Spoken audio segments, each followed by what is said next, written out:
Imagine your government declaring war, not on another country, not on an army, not on pirates, but on birds, and then losing. This sounds like an internet joke. Welcome everyone. Today we will be going back to 1932. Australia launched a military operation against thousands of giant flightless birds, called emus. The results became one of the strangest chapters in military history. This is the story of the Great Emu War. After World War I, many Australian veterans became farmers. The government encouraged them to settle in Western Australia. Everything seemed fine until the emus arrived.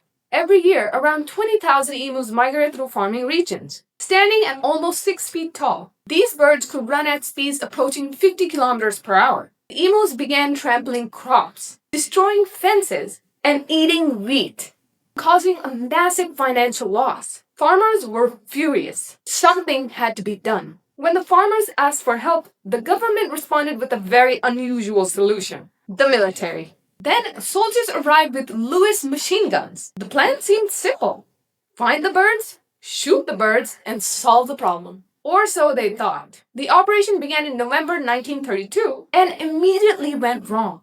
When the soldiers opened fire, the emus scattered. Instead of moving into one giant group, they split into smaller groups, making them difficult to target. The birds ran into different directions. Some even zigzagged through the field. Others disappeared into the bushes. Soldiers struggled to hit them. Thousands of bullets were fired, and very few emus were stopped. One officer even claimed that the birds seemed to have military tactics. The emus were winning. Eventually, the military became desperate. At one point, they even mounted a machine gun onto a truck. The idea was simple: drive along the emus and fire continuously. But the terrain was rough.